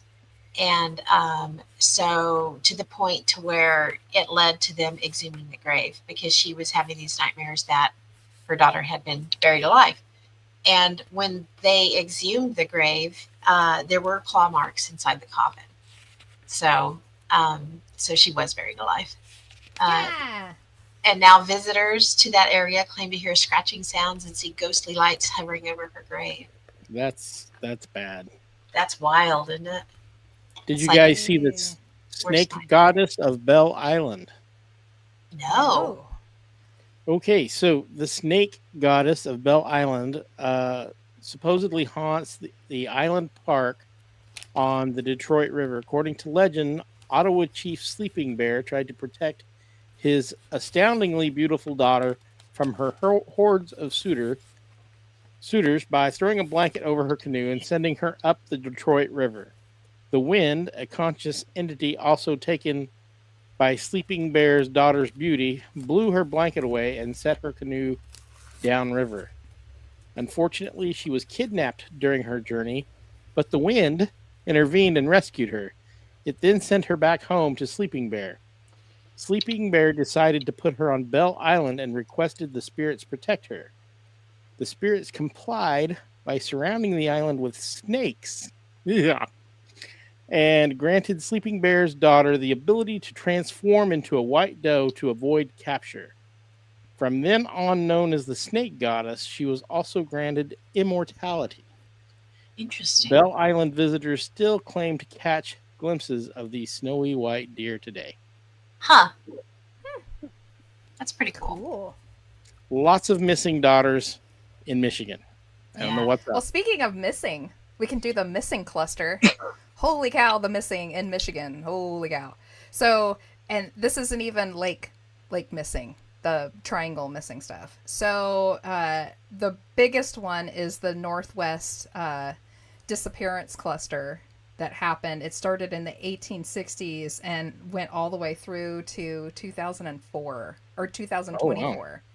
Was the latest one in this area. It's a tiny little area. It's made up of Walhalla, Mohawk, Norway Lake, Fountain, and Houghton Lake or Houghton Lake. I'm unsure how to pronounce that. It's in a small area, but inside of that has gone missing a Katie Flynn, a Raymond Mackey, a Edward Wolf, a Kenneth Scott, Carol Van Hula, Christopher Halleck, Joe Cooley. It could go on and on and on. I'm not going to sit here and list them all. I did, however, pick just a little handful of the most interesting ones. They all have strangeness around them, and some of them have been found, but were found in very strange ways, or were found dead in places they shouldn't have been. It's all very missing 411. You can go and just type in Michigan missing, and you're going to find all these stories. So the first one I'm going to do is the earliest one, Katie Flynn, which happened in the summer of 1868. This happened 17 miles east of Ludington. She walked away from her father and went missing for 36 hours. She was later found and claimed she had been fed and taken care of by a bear. She had teeth marks on the back of her clothing where she had told them she'd been carried. It's one of the weird, the bear took care of me stories. There's a whole lot more to the story. But she was perfectly fine except for the scratches on her back where it looked like something had snagged her up and carried her. Fed her berries. Do you remember Robot Grandma? The missing Yes. 411? Yeah, that's Mhm. kind of what that makes me think of. Yeah. Huh. Interesting. The next one I wrote down was Kenneth Scott. He disappeared in November of 1958 on Iron Mountain. He was 4 years old. He wandered away from a picnic with his parents and was found miles away 3 days later, mostly naked and dead from exposure. It was one of those ones where they found his clothes folded up, and he was 4 years old, and he'd made it miles through untamed backwoods, no trails, right? And not really torn up, just had died from the exposure. So interestingly, and the next story I'm going to tell has everything to do with that one. So Carol Van Hula She went missing on June 28th through the 29th in 1959, the next year, on Iron Mountain 2. She was only 3 years old. She actually did the exact same thing he did, like down to the T. So she wandered away from a picnic with her parents. They were picnicking at the exact same spot that the other couple had the year before. Oh my. She wandered away and went missing. Hundreds of woodsmen, hunters, police, rangers, and volunteers all hunted for her. Bloodhounds, actually, they put bloodhounds on her, and all the bloodhounds went off in different directions, all tracking her. That's as wild. if she'd gone off in like 5 different directions. Huh. Right? She wasn't even found by a searcher. She was found the next day by a man who was traveling around a highway, which was like 3 miles away. She was sitting on the side of the highway, eating a candy bar. No one knows where she got it from. And she was scratch-free, even though she had walked the 3 miles through the highly dense woods, just like the boy did. And she was actually found in the same place where they had found the body of that little boy. Oh, wow. Oh, weird. That is weird. Yeah. And the little girl claimed, I mean, she wasn't very old. She was only 3. But, you know, because you assume, well, maybe she got kidnapped. And then somebody dropped her off on the side of the highway with a candy bar. But none of it made sense from where she had walked away from, and the little girl, even though, you know, 3-year-olds can't talk a whole lot or, you know, say much of what they happened to them, but she said she had just walked. I just walked. Wow. That's wild. It is. Totally weird. Huh. So that's some of the missing. I didn't want to go too deep into it because, frankly, you know, if you do a missing show, that's the whole show. That's a whole show. Yeah, it is for sure. Yeah. So besides that, if we do any of the Viking stuff, I just have a whole bunch of missing time stories from the Upper Peninsula. What do you How got? about we do the missing time stories from the UP, and let's save the Viking stuff for another show. Okay. Maybe not one on Michigan, but maybe one on. Maybe when we can get our resident Viking back, and he can. Yeah. Yes. Yeah, for sure. And one that we can really, because that's going to take. I would like to spend some time on those. Yes. Those are That would cool. be cool. All right. So the missing time story. So the Upper Peninsula is a high strangeness area. We've talked a little bit about it on our show before. I can't remember if it was on Strange or if it was on Fringe. I can't remember which one it was. I can't remember. I think it was French, but I'm not sure. Yeah. I could be wrong. Super high strangeness area. So you've got the disappearance cluster. You've got it kind of its own triangle up there with the Michigan Dogman, Michigan Bigfoot, some of the cryptids, and then all of these strange missing time stories that comes from like a lot of hikers and stuff that go up into the Upper Peninsula. It's a very deeply wooded area. Some trails, but people like to go off trail and apparently come back with these stories. So I'm just going to read a few of them before we go to notebook games here.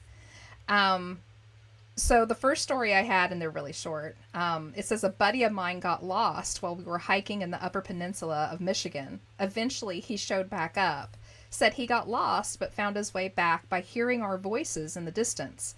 He thought the whole ordeal was like 15 minutes to maybe an hour at the latest. He was shocked to learn he had been gone for 2 weeks, and we were about to give up the search. 2 That's weeks. crazy. Yeah. Weird missing time in these triangle areas and stuff. Right? That sounds like he was fairy led, you know? Yeah. Lost a little time and came back, and yeah. Yeah. The next story I have, it says, I live in the UP and I can attest to similar things happening while I've hiked in the woods up here. I once went for a bike ride, thought I was gone for 45 minutes. I was gone for 3 hours. The woods up here are terrifying. It always seems to be these sort of things. So it's quite persistent up there. People talk about it all the time. Great. And let's see here. A man went out to check new hunting spots and decided to follow the edge of the river. He followed the river closely for about 20 minutes, and when things started to get weird. It started to feel like it was taking too long to get to the first clearing he was aiming for. He checked his phone for the time. It said 4:12 p.m. No signal, so he couldn't check his location. He put his phone back in his pocket, looked up, and suddenly he was not by the river anymore. He was now standing in a place he'd never been, with no trespassing signs and no river in sight. Completely unnerved and confused, he checked the time again, and it still said 4:12 p.m. He used the sun to head back to where he knew the river was supposed to be. He trekked his way back, found the river, walked back to his truck, and headed home. He found the mystery spot on Google Maps and realized that it had been over a quarter of a mile away from the spot at the river that he remembered. Later, he remembered how eerily quiet it was when it happened. And I have Oz effect written in the thing. But yeah, it's that kind of stuff that happens there all the time. Oh yeah, we were doing high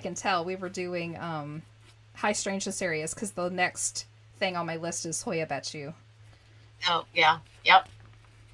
That may have been strange. Maybe.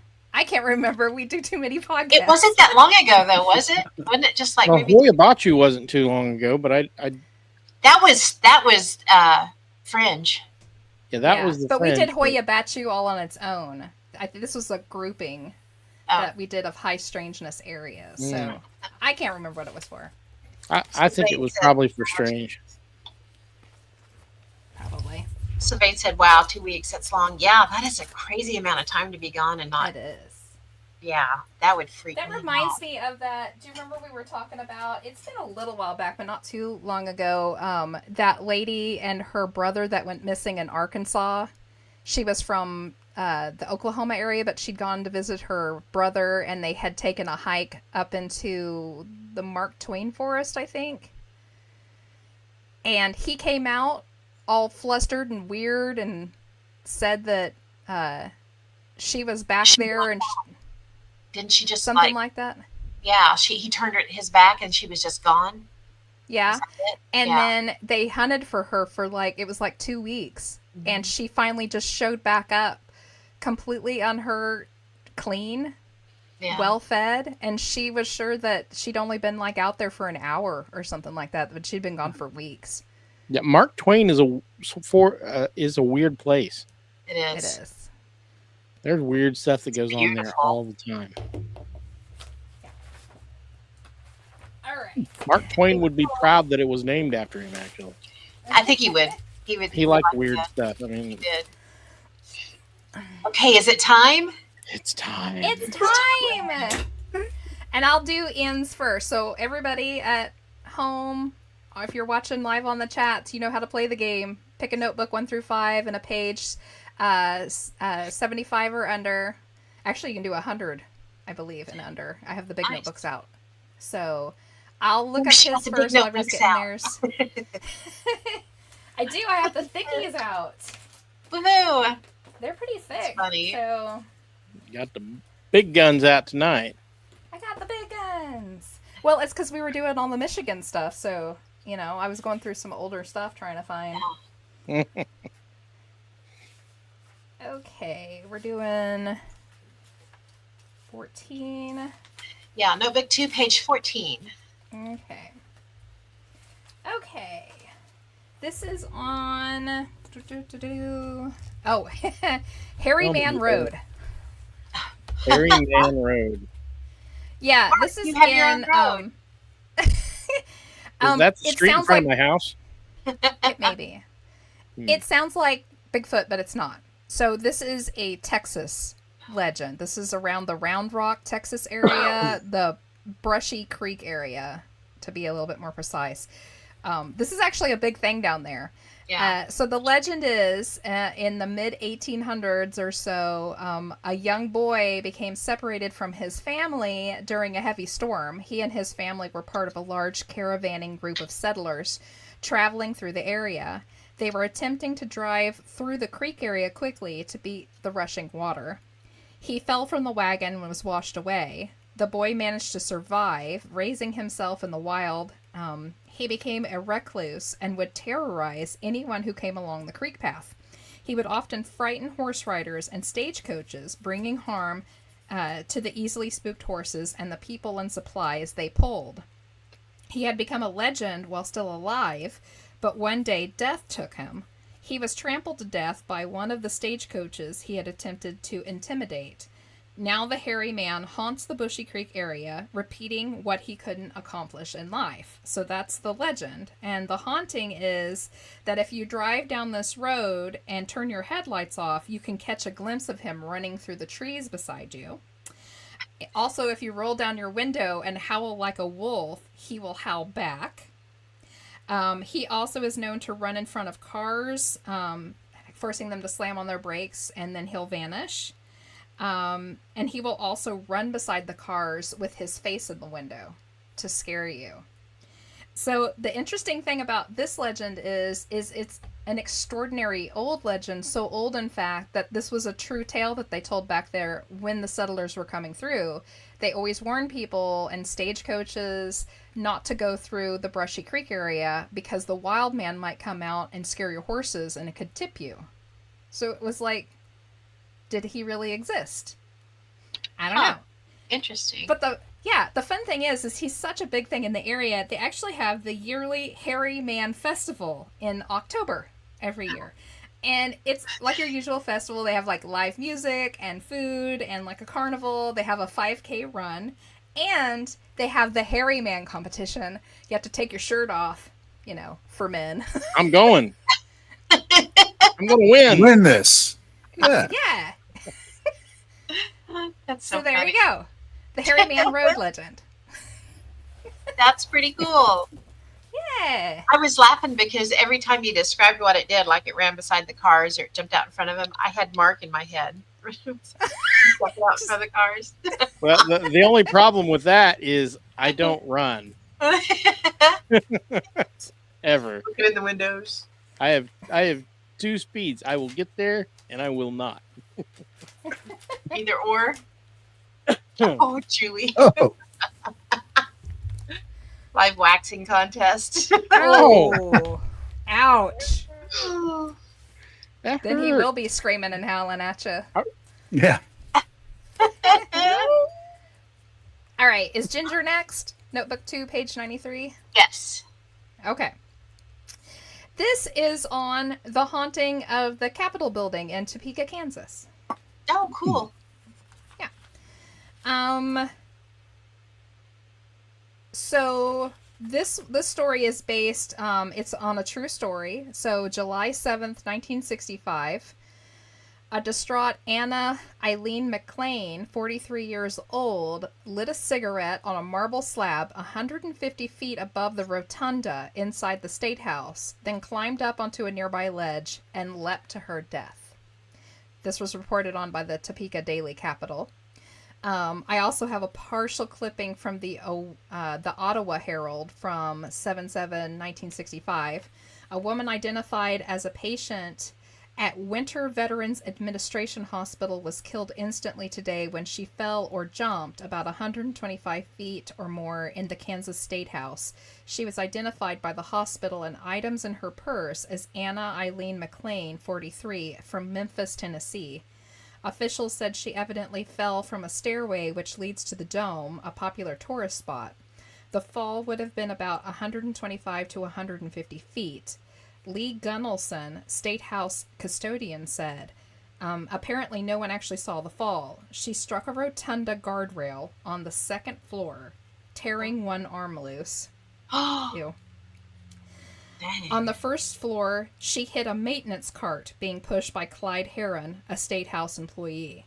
Gunnelson said Heron told him that he did not hear or see the woman before she hit his cart.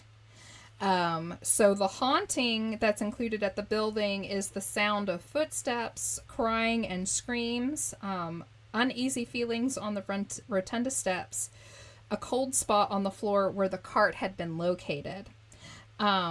Also, in the state building, it's supposedly haunted by the spirit of a worker who died in an accident while building the Capitol. Residents in the area report the sound of hammering coming from the building late at night.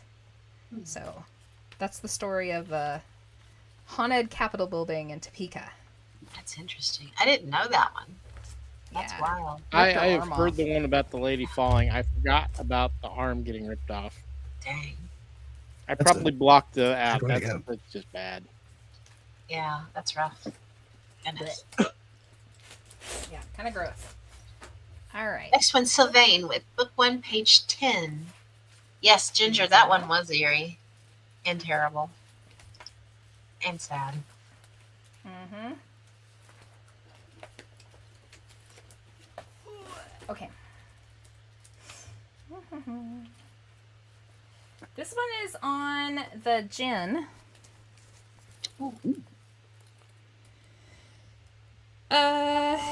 It's on the book by Rosemary Ellen Guiley. It's my notes from it. So I'll just read them. Definition: an Islamic invisible spirit described in the Quran as a smokeless fire that it can interact with humans. Jinn means both demons or spirits. They inhabit the earth and influence human beings by appearing in the form of humans or animals. Their existence was confirmed in the Quran and are conceptualized in Islam as creatures parallel to human beings who are capable of choosing between good and evil and must thus face eventual salvation or damnation. Also have a presence in folklore from North Africa, Egypt, Syria, Persia, Turkey, and Greece. Pagan Arabs worship the jinn as a deity long before Islam was introduced. They believed the jinn were masters of curtain crafts and elements of nature who had the power to turn plots of land fertile. They believed that they lived in 2 dimensions, ours and one that they lived in. They were also considered muses. The jinn are very interesting topics. They are. Rosemary Ellen Guiley, well, she is a fantastic. If you get a chance to find that book, read it because it's just really interesting. She tended to fall where she used it as an umbrella type of situation. She thought the jinn were everything. Yeah. I don't know if I so much believe that, but she went in deep. She we always like to say somebody John Keeled themselves. She John Keeled herself. She did. When it came to the gin, she really did. And to the point, in fact, where the book that Jess is referencing, she pulled it, and it's not published anymore. It's hard to find. Yeah. Now. Rosemary was, she went too deep. She didn't dig herself back out either. She went the way of John Keel. In fact, her eventual demise, she's since passed, kind of ended like Keel's did too. A whole bunch of her stuff went missing out of her home. A lot of her research was suddenly gone before the family got in there. Very interesting. Yeah. Strange, for sure. Yeah. All right. But, what else we from got? all my encounters with folks of Arab descent, the jinn are really a very real thing. It isn't like, it's a nice little ghost story, believe it or not. No, it's a real thing, and it's not a good thing in most cases. Right. Mm-hmm. Yeah, you'd steer clear for sure. Yeah. Okay. Julie's next with book 5, page 60. And Sylvain said, cool, thank you. Yeah. Okay, so this is going to be a little bit different than what we're used to. So this is a very old notebook I have out here. And Pam's going to know what this is, and Mark's going to know what this is. But I'm going to have to explain it to everyone else. So in front of me is the ways to work, and when I say work, I mean like a spell is in pagan witchcraft. The triangle of manifestation, a witch's triangle or a devil's triangle. So the reason why we have this is because years and years ago, we were doing a lot of research out in a very small little cemetery. And we came across an area where there was a literal triangle missing out of the grass. And you could tell that something had been worked there. There was a little bit of weird colored grass. There was some other stuff. Some of it was a little muddy, like a liquid had maybe touched it. And the headstone in front of it, and I won't say names or anything like that, always was covered in cockroaches, even in the winter. It was disgusting. And it was just this one headstone. And there it was in the middle of a cemetery surrounded by headstones. Yeah. In fact, there was another headstone like 2 feet away from it, and that one never had a cockroach on it. No, but that one was covered in them. Yeah, and that general area just felt extraordinarily icky. Our rods would cross over it. Nothing would talk to us, but it was just a nasty place. And we ended up looking up the family that the stone pointed us to, and we couldn't find anything bad about the family or anything. So we started really looking up this triangle thing, and this is where we found this triangle of manifestation, a witch's triangle or a devil's triangle. And basically what it is, it's like a bad juju. We have a feeling somebody had it out for this family or this person in particular and was actively working stuff out there. Because every time we went out, we would find something new kind of messed up in the area, or a new patch of grass missing, or it just was not good. So Pam and I took it upon ourselves to research this out like super hard. We did a deep dive and really looked into a way to reverse it. And I like to say that we accomplished it in the end, because if you go up there now, it's beautiful green grass back behind this headstone. We've never found anything else up there, and not a cockroach to be seen. And it feels very pleasant in that particular area now. So, but I'll just read what I have on this page. So just know this isn't something that we like to mess with or even maybe believe in, but we did what we could. Yeah. So the triangle of manifestation, the witch's triangle, the devil's triangle.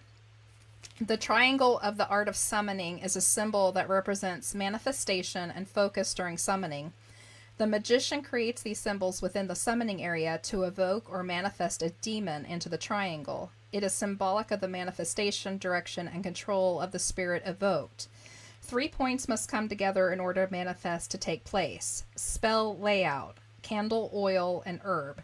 The triangle contains the demon and is a portal. It's rooted in the number 3. And you can kind of see I was making diagrams of how it worked. And then the next page is an actual one. You can kind of see.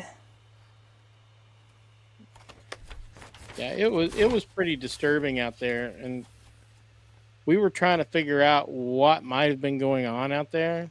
And the more we dug into it, the more disturbed we got.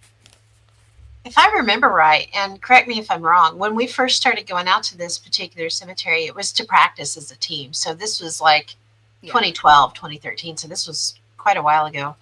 And is that the area, or maybe just north of this area, is where we would smell the rancid Chinese food? It was 10 feet away. It was actually to the southeast. South of it? Southwest. Yeah. It was not far from it. I do remember that. Yeah. I can't remember which direction. And that general area is where I saw the shadow person. Yep. That right there is what Pam and I worked. It's called the Solomon of Art Triangle. And basically it's the exact opposite. This is called the Serpent Triangle of the Art, an image inscribed that calls upon the power of God through the will of the magician. The magician creates these symbols within the summoning area to evoke, manifest, or rid a demon out of the triangle. So we basically worked it in reverse, crossing our fingers and hoping that we were doing everything correctly and not hurting anyone. And like I said, I'm pretty sure that we pulled it off. I mean, but Pam and I were nervous as heck because that is not something we like to mess with, you know. Yeah. I don't want to. Bad juju. Yeah. Yeah. I mean, even if you don't believe in that kind of thing, I'd still be concerned of whoever it was that put the original works out there would come across it and be like throwing a fit.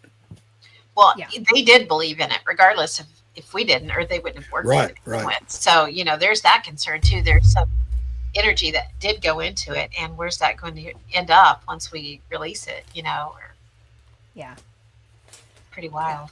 But yeah, it seems like at some point they would have come across, they would have gone back out there to put some extra whammy in it for whatever reason that they had, and seen like what you had done Did they Yeah. just give up at that point? It's like, oh, somebody's on to us, or It's been a while since we've been out there, but I haven't. No, we haven't seen anything out there since that time. So hopefully, whatever it was just deflects now. I don't know if we completely.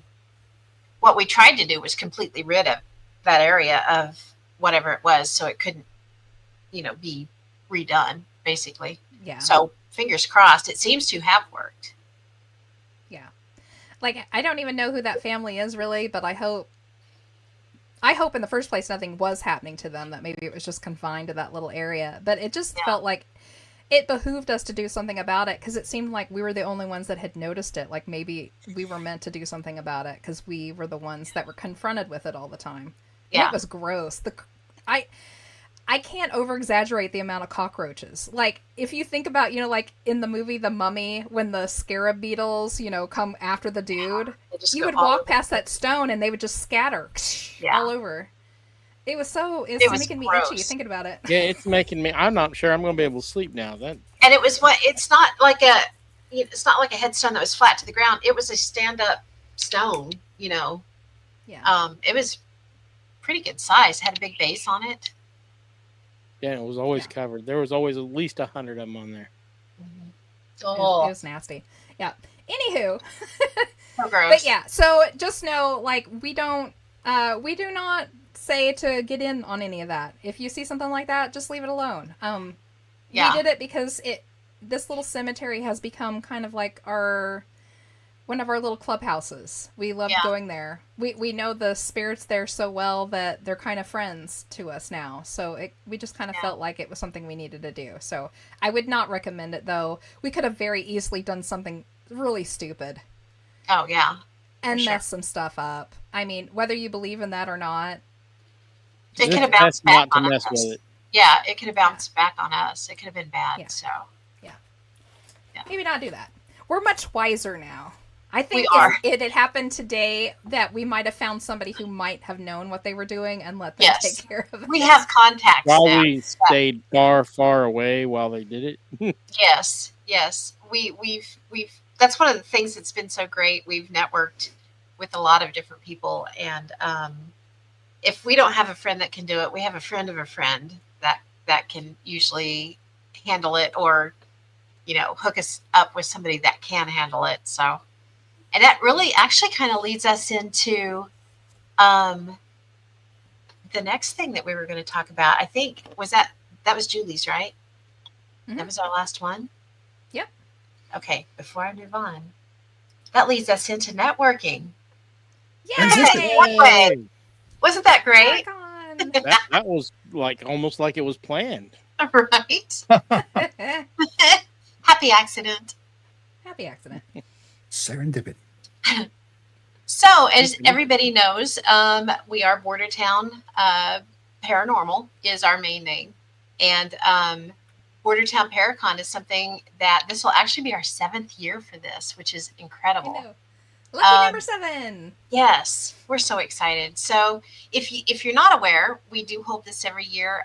It's at the Rec Center in Caney, Kansas, and it is free admission. It's for ages 12 and up, and we talk about all kinds of different things. We have panels. We have a UFO panel. We have a cryptid panel. We have a ghost panel. We have presentations from all kinds of really cool people. And this year, as you can see up here, we're really excited that our friend Brian Terrell, he's going to offer a workshop on professional Bigfoot field research techniques and tools. And there are only 20 spots for that available. So if you're interested, you got to get there early because there are no pre-sales either. So that'll be held from 9:35 to 11:35. And that'll give everyone time. If they do attend his workshop, the cryptid panels are later on in the day, so they won't coincide. So it'll be fun. Be a good time. But yeah. Do you want to say a little more about it, Jeff? And there'll be snacks. Yes. Yes.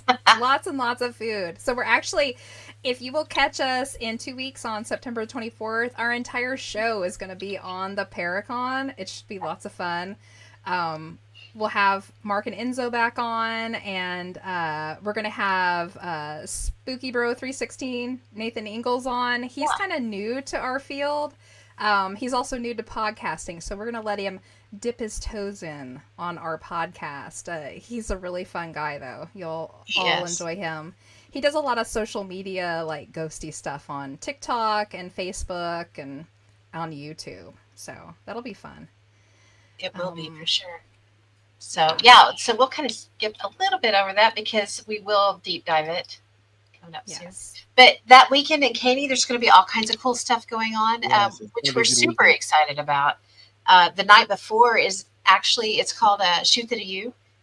Growing up in Katy, that's what we did. You know, it's a very small town, and there's a U-turn at the end of the main street, so we would shoot the U every night. That's all we did, back and forth and back and forth. Yeah, dragon That's name. not all we did.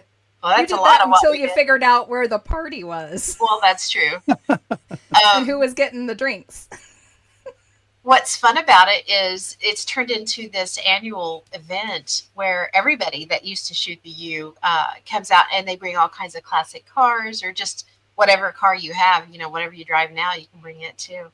But there's all kinds of fun stuff set up along the way. There's usually one of the banks is giving out free popcorn, and it's a good time. It's fun to just watch the really cool cars go by, but you can see all kinds of friends. It's kind of like almost a town reunion at some of these. But that's the night before the Paracon. And then the next day, at the day of the Paracon, we are going to have in town free car show. It usually runs during Mayfest weekend. It got rained out this year, so they decided to have it the same time that we are, which is great because that just brings more people to town. And then on top of that, they're going to have a Katy Fall Festival this year, same day. So there's going to be all kinds of cool stuff going on.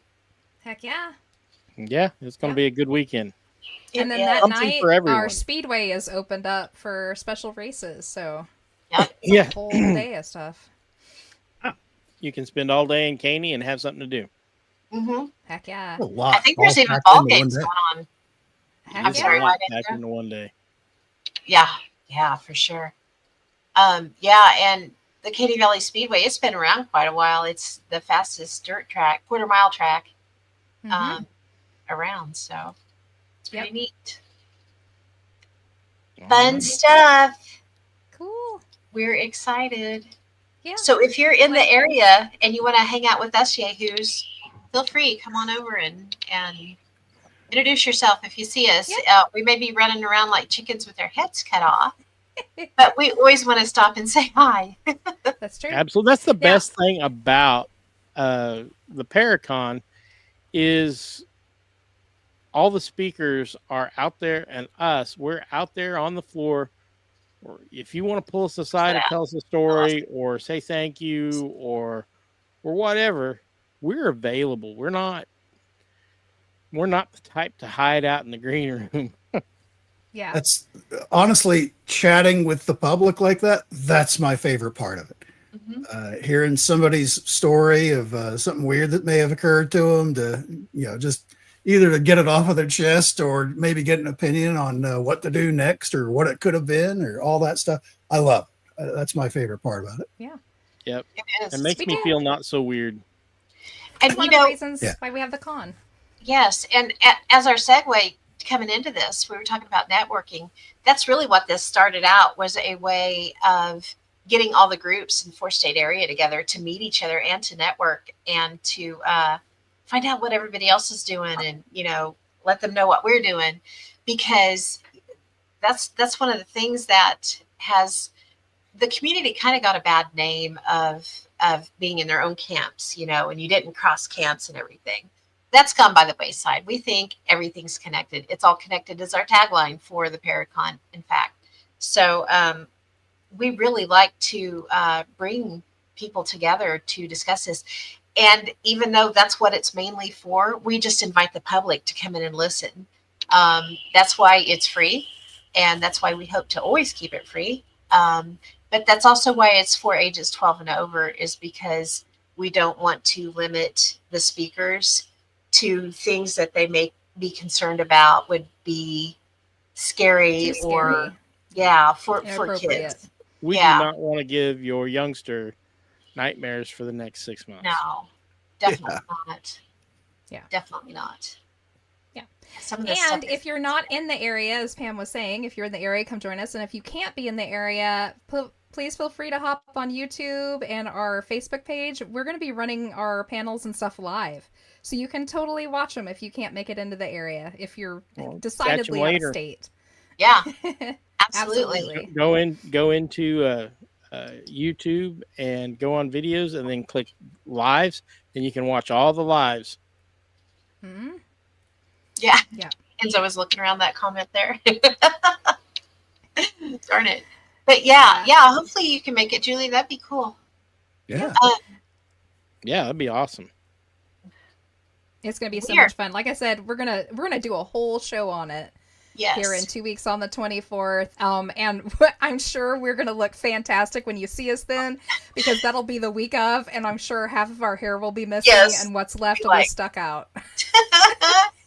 For sure. I don't have that problem. Mark's just all out.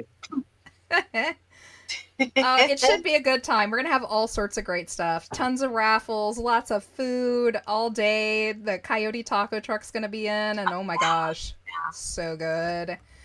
So yeah, and our concession stand will be up, and in the morning, we promised this year, if you were there last year and didn't get a donut or coffee in the morning, we apologize. There was some miscommunication with our donut people, but they're going to be there all morning this year. So you can stop by and get you some breakfast, and eat while you hang out for your first panels and presentations. Or if you're going to go hang out with Brian Terrell for a while and learn how to hunt Bigfoot. Yep. Julie said she was there last year. Yes, but she was too shy to identify herself to any of us. Oh, Julie, don't be shy. We're just normal folk. Yeah, for sure. Tell us hi. Yeah. Mostly harmless. Mostly harmless. Yeah. Just walk He up only and whack bites a me in the little. back of the head, and I'll turn around and talk to you. Yeah, Julie, so like I just to let you know, so in the morning before everybody, starts the day, I gather up all of our speakers, and most of the speakers already know this, but I let them all know that we fully expect them to be completely available to anyone in the public who wants to talk to them. That's why you see them out on the floor, walking around, or sitting down and watching the panels too. Feel free to walk up to any of them and just chat. They love it. I haven't met any one of our people yet who are like, I don't want to do that. I'm going to sit behind my booth and make you pay $20 for my, headshot. Yeah, no, we don't. We don't have anybody like that. They all love to talk. That stuff don't fly. Wait, Yeah. I can get $20 for a headshot. For mine, just find yeah, us you want my out. headshot? Hang on, I need to take some pictures. There you go. I'll tell you, they pay me not to send them pictures. Yeah. That's how I plan to win that hairy man contest. Is they'll pay me not to take my shirt off. That's right. Funny. Oh my goodness. I will say though, if you're going to come up to any of us and talk to us, make sure you do it as we're coming off of a panel or something. The couple of times I've been caught in the last couple of years, it was literally right before I was getting ready to open a panel or something, and I couldn't talk to you. The couple of people who it was, they'll know who they were, but I was like, I gotta go. So, make sure we're just coming off of a panel or just finishing up with something so we have time to sit down and talk with you. Because we don't want to have to rush you out, to get us, to where we're going. So just let us, give us a little time. We will totally do that. All right. So are we good? We're coming We down. are good. 902? Well, I mean, I'm adequate. Awesome. That's better It's than slightly good, confused. according to Daffy Duck. How funny. Oh my goodness. Okay, so let's end this out really, really quick. If you haven't done it yet, like and share, thumbs up, subscribe, hit that bell, and all that good jazz. So sorry Willie couldn't be with us, but hopefully we'll get him back on for another time. Totally missed that dude. If you're listening, we miss He's you. so cool. Yeah. Yeah, he is the best. He's Yeah. a cool dude. Join us every other Wednesday night at 7 p.m. for a new show. And like I said, next one on the 24th will be all about the Paracon, and so we'll have some special guests on, hopefully. It should be a hoot and a half. Thank you to Enzo and Mark for hanging out with us tonight. Although they're becoming such regulars, I don't know if we need to be thanking them as guests anymore. I don't Right. know. I may be running off all your, viewers. I don't know. Well, anywho's, okay, we're gonna let you all go for the night. Enjoy this wonderful September cool weather like we are. Keep it weird, keep it strange, and remember, it's all connected. Good night. Good night, everybody. Good night.